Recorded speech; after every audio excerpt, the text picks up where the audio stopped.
Hey everyone, welcome back to my channel. So today I'm gonna be just doing a little chit chat video. I've got my afternoon tea with me today. Got some coconut yogurt and some raspberries. First bite together. What I wanted to talk about mainly was this kind of idea of purpose. I've kind of been struggling with it at the moment. Because when you have an eating disorder, for so long your purpose is to lose weight, to be the skinniest version of yourself, to be the illest, all that kind of stuff. So then when you start recovery, your purpose kind of shifts and your purpose is now focused all on recovery, and every aspect of your life is focusing on recovery, if that makes sense. Like that's your main priority, your main goal. And then there comes a point where partway through your recovery and you start to think, what's next? What's life going to be like next? Kind of the stage I'm at. Like, recovery is still I'm still definitely in recovery. I'm nowhere near full recovery yet, but there's a sense of worry I have. Like, what's my purpose going to be? Like, what do I want to do? For so long my life has just been dictated by my eating disorder and maintaining it and then trying to get rid of it, and now it's like, what's next? And I'm really just worried about it. It's something I think about all the time, just like the sense of, what do I want? Like, as bad and horrible as an eating disorder is, it did give me purpose. And now that I'm in a place where I'm starting to see the light at the end of the tunnel, that recovery is possible, and I've made so much progress, and I know that I can reach full recovery, I'm just kind of worried about, what am I going to want to do? I don't think I'm the only person who feels like this. I feel like a lot of people have this struggle, which is why I wanted to talk about it. I talked about this with my eating disorder therapist, and she did assure me that a lot of people feel like this, and she said that when you do recover, you're in such a different place. Like, being in your eating disorder, being in recovery, and being recovered are all such different stages of your life and such different phases. When I was in my eating disorder, like thinking back, like, because I'm in recovery now, thinking back to when I was in my eating disorder, I just feel like that was a completely different person. I had such a different mindset. I thought about things completely differently. I just don't feel like that was me. And now I'm in a place where I'm like worried about this and that and the other, but I know that when I'm recovered, I'm going to look back on recovery and be like, that was such a different version of me. Like, the purpose of recovery is to get your life back and discover what you love and you want to do.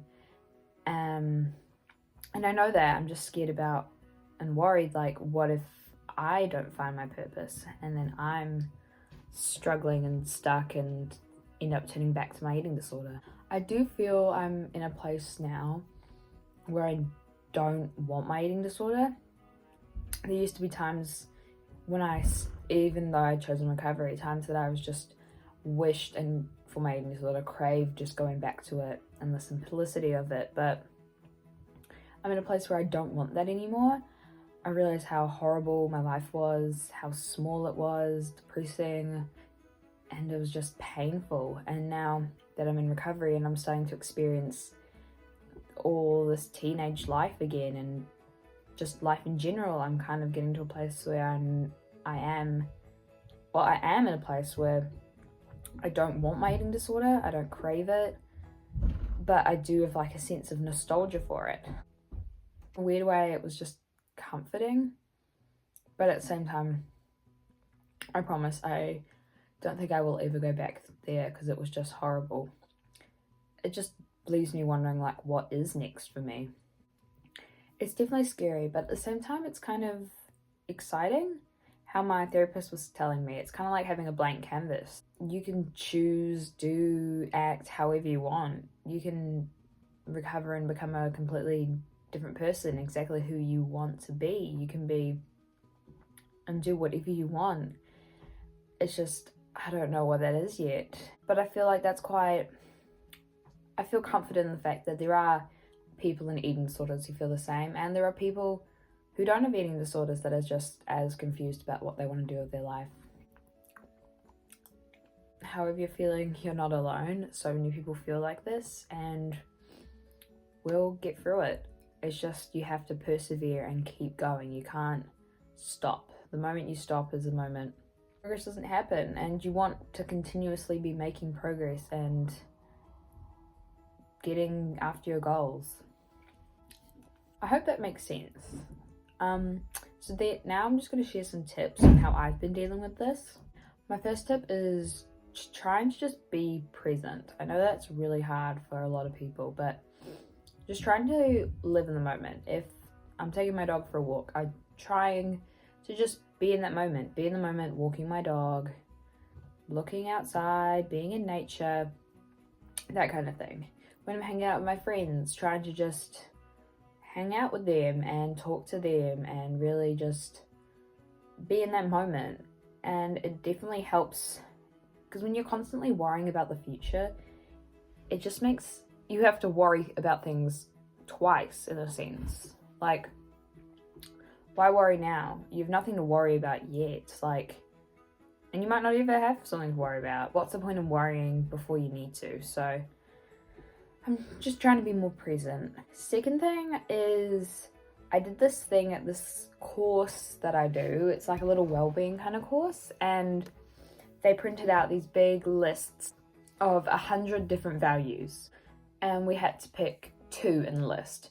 So it was quite hard, but we kind of just went through and crossed off the ones that we definitely didn't think were the right one, and underlined the ones that we were like, maybe this one, and then we had to go back and choose 2. And that kind of helps you really think about what is important to you, who you want to be, those kind of things. So I really like that. My next tip is just writing down some goals, or like a bucket list, or things you want to do. It doesn't have to be deep or in depth. It can literally be, I want to watch the sunrise once a month. Or it could be something like, I want to travel to Paris one day. Or something like, I want to start my own business. Just those kind of things. Like, the first step in achieving something is setting a goal, I really believe. And like I said before, just taking comfort in the fact that you're not alone in this, and so many people have no idea what they want to do with their lives. Some people, even in their 40s, have no idea what they want to do with their lives. It's not like you're behind anyone. And even if there are people you're friends with who know exactly what they want to do and feel so fulfilled and like they've got a purpose, who knows, like, they can go to university, study for that thing, and end up not doing it. Like, there's so many different paths in lives, so many different things you can do, so many directions you can go, that everyone's on their own timeline. It really doesn't matter. You could take 6 years gap before actually going to university, or you could go straight away and then drop out halfway through because you don't actually want to do it. Like, everyone's completely different. I hope all that made sense and wasn't just a ramble. I have no idea what I've said. I can just see that I've been talking for about 20 minutes. So hopefully some of what I've said has helped or come across in the right way. Thank you guys for eating with me. I'm finished. Scrape your bowl clean always. And yeah, I'll see you guys next time. Thank you for watching. Bye. I love you all. Mwah.